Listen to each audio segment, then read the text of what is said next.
Hello, good morning guys. आज मला प्रचंड उशीर झाला आहे उठायला आणि मी थोडी नर्वस दिसते कारण की माझी खूप उठताना घाई गडबड झाली, जी की मला अजिबात आवडत नाही. पण ठीक आहे, समटाईम्स इट हॅपन. सो इथे मी क्विक आंघोळ 10 मिनटात हेअरवॉश सकट केली आहे. आय कांट बिलीव्ह, कारण माझे हेअर लॉंग आहेत, तर मला खूप वेळ लागतो आंघोळ करायला. पण आज खूप शॉर्टकट मारलेला आहे आंघोळीमध्ये आणि होतं, प्रत्येकाबरोबर होतं. सो इथे मी पटकन रेडी होते. माझा हा नेहमीचा मॉर्निंग रुटीन आहे. मी काही स्किन केअर वगैरेवरती सध्या लक्ष देत नाही आहे, which is not good. But मी पटकन टिकली लावून घेतली, लिप टिंट लावलं, बास. हे पुरेसं आहे माझ्यासाठी दिवसभर असंच फिरायला. आणि मी ते पटकन क्विक चेंज केलं. हे माझे घरातले कपडे घालून घेतले आणि ते माझ्या सासूबाई प्रचंड क्वेश्चन मार्कमध्ये की काय करते सकाळी सकाळी फोन हातात घेऊन. सो त्यांना मी नंतर एक्सप्लेन केलं सगळ्या गोष्टी की मी काय करते. सो इथे मी पहिली डब्यासाठी भाजी करते फ्लॉवरची. मला फ्लॉवरची भाजी ही या प्रकारे केलेलीच आवडते. आमच्याकडे सगळ्यांना ही भाजी प्रचंड आवडते, कारण मी जे मसाले वगैरे टाकते आणि कांदा वगैरे सगळं त्यांना ह्या अशा प्रकारचीच आवडते. सो तेलामध्ये मस्त कांदा टमॅटो परतून घेतला आधी, मग हिंग हळद टाकून त्यात परतून घ्यायचा. घरातला थोडासा मसाला घेतला, नंतर मीठ टाकायचं, मग कांदा लसूण मसाला मी त्यात टाकते आणि हे झालं की छान असा कांदा लाल होऊन द्यायचा. कांदा असा छानसा लाल झाला की त्याच्यामध्ये मी किचन किंग मसाला 1 चमचाभर टाकते आणि मस्त त्याला एकदम छान असं परतून घ्यायचं.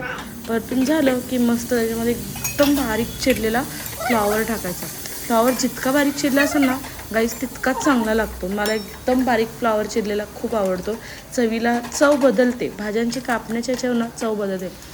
इथे मी परत मसाले टाकते, कारण भाजीत मसाले थोडे माझ्याकडून कमी पडले. मी आता नवीनच लग्न झालेली मुलगी आहे. सो मी ना मसाले थोडं घालताना हात सांभाळून घालते. वाटलं तर ॲड करता येतात, पण आधीच मसाले जास्त झाले ना तर भाजीची चव पण जाते आणि वाया पण जाते भाजी. सो इथे मी मस्तपैकी चहा गाळते आणि हे माझे मिस्टर हे निघाले आहे सकाळी सकाळी ऑर्डरला. त्यांना 10ला कामाला जायचं असतं, पण हल्ली आज त्यांचं ऑर्डर होती एक. सो ते आवडतात ते. आणि त्यांना मी जाताना प्रचंड आवडतं की मी त्यांना जिन्यामधून येऊन बाय केलेलं, कारण त्याशिवाय ते जातच नाही. त्यांच्याशी इच्छा होते की एकदा तरी इनी यार असं टिपिकल बॉलिवूडसारखं येऊन मला बाय बोलावं जिन्यात येऊन.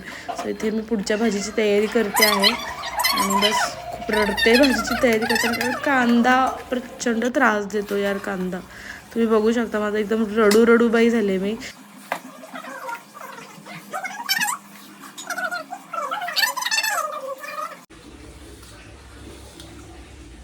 समटाईम्स आपल्या लाईफमध्ये अशा गोष्टी होतात जे आपल्याला खूप काही शिकून जातात आणि आय थिंक त्या गोष्टीचं शिकून मूव्ह ऑन झालं पाहिजे.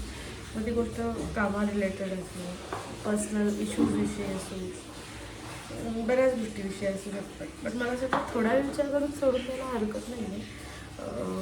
ॲज अ सायकॉलॉजीची स्टुडंट आहे मी, त्याच्यावरून सांगते. आपण जितक्या गोष्टी धरून बसायचा प्रयत्न करतो ना की नाही, मग ही व्यक्ती अशी असं वागली किंवा असं काय वागली, मग हे वाईटच होतं, माझं तर काही चुकीचं नव्हतं, तरी आपल्याला त्रास होणार आहे, त्या व्यक्तीला काही फरक नाही पडणार आहे. कारण की ती व्यक्ती मुळातच स्वार्थी असते आणि अशा लोकांना काही फरक नाही पडत की समोरच्याच्या फिलिंग्स किंवा काही. It's not about my personal life, but बऱ्याच गोष्टींबाबतीत असं माझ्यासोबत झालेलं आहे. So my husband always told me to ignore everything, just enjoy yourself, because ती लोकं येणार नाही जेव्हा तू आजारी पडशील किंवा काहीही झालं तरी ती लोकं येऊन आपल्याला हेल्प नाही करणार आहे फिजिकली, मेंटली और financially. So you have to be happy for yourself. So तो प्रचंड पॉझिटिव्ह माणूस आहे.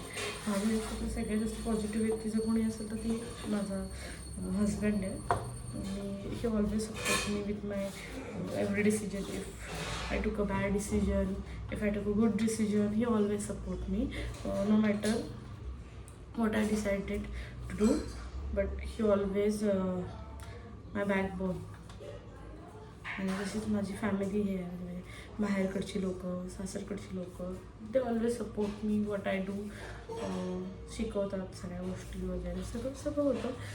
पण अशी सिच्युएशन बाहेरच्यांसोबत नसते. लोकं फार स्वार्थी असतात. लोकांना फक्त त्यांचं घेण्या देण्याशी मतलब असतो, लाईक तुमचं फ्रेंड सर्कल वगैरे वगैरे everything. So I really believe in Swami. Swami सांगतात की तू फक्त चांगलं कर, तुझ्यासोबत चांगलंच होणार आहे. सो बस ते डिसाईड करून मी आजच्या दिवसाची सुरुवात केली आहे. म्हणजे की ठीक आहे ना, मी रात्री काल 3 वाजेपर्यंत जागेवर हाच विचार केला की ठीक आहे, होतात प्रॉब्लेम्स येतात लाईफमध्ये. देव आपल्याला, स्वामी आपल्याला नेहमी सांगतो की मी तुला संकट देणारच आहे, तुझं बळ बघायला की तू त्या संकटातून कसा स्वतःला बाहेर काढतोस. आणि आय थिंक मला वे आउट मिळाला आहे, मला स्वतःला बाहेर काढायचं एका प्रॉब्लेममधून. माझ्या लाईफमध्ये सध्या फार अप्स अँड डाऊन्स चालू आहे, बट आय नो की मी आणि हे आम्ही दोघे म्हणून ह्यातून बाहेर पडू आणि खूप चांगलं काहीतरी करून दाखवू आमच्यासाठी. मला कोणाला दाखवायचं नाही आहे. I just want to do for myself, for my family, for my career and for my future. So मला फरक नाही पडत की लोक काय विचार करतील, कसा विचार करतील वगैरे वगैरे. सगळं खूप चांगल्या अपॉर्च्युनिटीज लाईफमध्ये आता येणार आहे. आणि बस I want to grab that all opportunity which give me, God give me in my life. Okay, so don't जज मी की मी अशी का दिसते वगैरे वगैरे.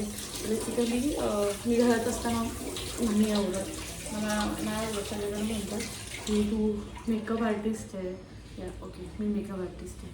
सो तू मेकअप आर्टिस्ट आहे, तू थोडं प्रेझेंटेबल राहायला पाहिजे. बट मला असं कम्फर्टेबल राहायला आवडते, वेल्ले कपडे घालायला. बिना मेकअपचं कॅमेऱ्यासमोर यायला मला काही प्रॉब्लेम नाही आहे, कारण मी अशीच आहे. मी काय जन्मातच मेकअप किंवा एकदम भारी स्किन वगैरे असं घेऊन आले असं काही नाही आहे. मी मुळातच अशी आहे, तर मी अशीच फ्रँकली अशी राहायला कम्फर्टेबल आहे. मला लोकांसारखं आर्टिफिशियल बनायला मुळात आवडत नाही. मला असं वाटतं माझे ऑडियन्स जे मला बघतील त्यांनी समजलं पाहिजे की मी कशी आहे. जर त्यांना समजलं की अरे ही रिअल लाईफमध्ये कशी जाते आणि दाखवते कशी, तर ॲक्च्युली लोक आपल्याकडे इन्स्पिरेशन घेतात आपल्या लाईफस्टाईलवरून. यूट्यूबमधून तो बऱ्यापैकी असं होतं. जर मी मस्त मेकअप केला, खूप भारीतला ड्रेस घातला आणि मग व्लॉगिंग करायला, डेली व्लॉगिंग करायला बसले. So I think it's not practical, because खूप कमी वयाची लोकंसुद्धा आजकाल यूट्यूब बघतात वगैरे, लहान मुलं. ते इन्स्पिरेशन घेतात, मग ते जज करायला लागतात की अरे बा माझी मम्मा तर अशी नाही राहत वगैरे वगैरे, बऱ्याच गोष्टी असतात. सो मला असं वाटतं साधारण सिम्पल राहिलेलं कधी बेटर.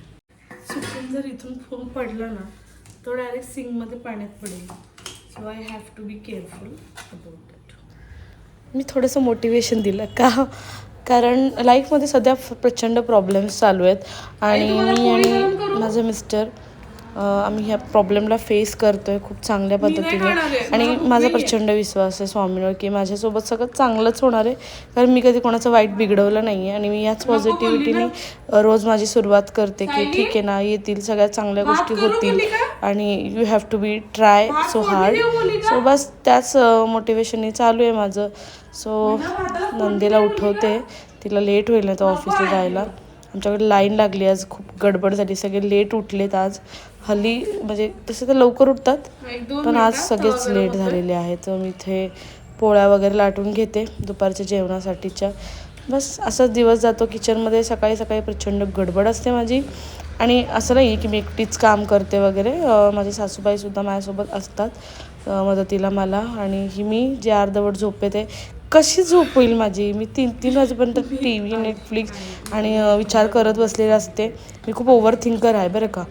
मग कशी झोप होईल माझी? नाहीच होणार झोप. I have to careful about my sleep यार. म्हणजे माझा नवरा रोज मला सांगतो झोप बाई, झोप बाई, पण मला काय सुधारायचंच नाही असं मी धरलेलं आहे गृहीत. त्याच्यामुळे सगळे म्हणतात यार तू किती आळस देते. सगळे हसतात माझ्यावर घरात की ही प्रचंड आळस देते, प्रचंड म्हणजे प्रचंड आळस देते. सो सध्या माझी तब्येतसुद्धा थोडी बरी नाही आहे, गेली आहे आठवडाभर.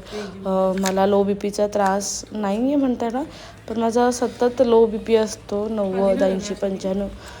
सो त्यामुळे मला अचानक थकल्यासारखं वगैरे पण होतं बऱ्याच वेळेला. सो थोडी तब्येत होईल नीट असं म्हणजे मी प्रचंड प्रे करते, कारण मला खूप दमल्यासारखं होतं, प्रचंड होत. सो मस्तपैकी असा छान ब्लो ड्राय करणार केसांना वगैरे. बट इन रियालिटी ना हे सगळ्या गोष्टी खरंच प्रॅक्टिकल नसतात. मला असं वाटतं की नसतं प्रॅक्टिकल. प्रत्येक वेळेस तुम्ही 15-20 मिनटं फक्त ब्लो ड्रायला घेत नसतं. म्हणजे मला सगळं उठलं असं होतं की नो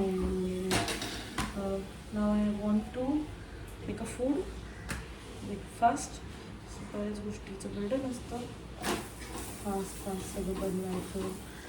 बर्डन म्हणायला गेलं ते असं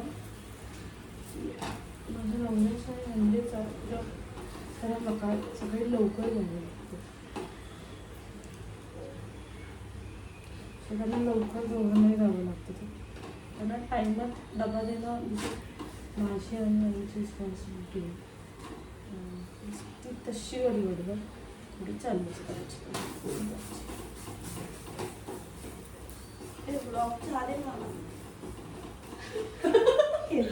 तू घेणार नाही बोलली ना. तू यू हॅव टू सपोर्ट मी.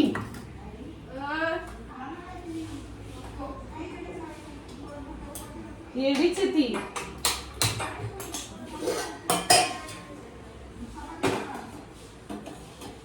अगं बाई सायली 2 मिनिट थांबते का चहा ठेवायचे.